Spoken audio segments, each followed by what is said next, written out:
Hey everyone, welcome back to the channel. In today's video, we are going to learn how to find the square of a number using JavaScript function.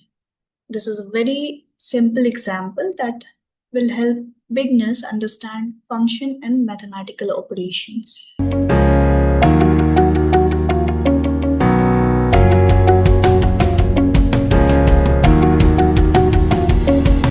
So we start with the first step by creating the function called square.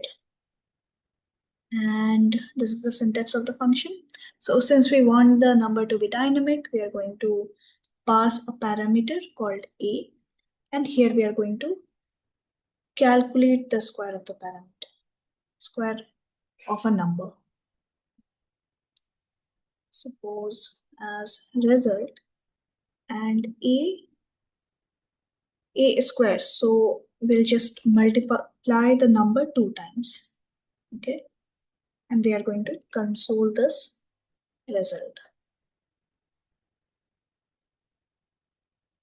While calling this function, we are going to pass a number, whatever number we want the square for.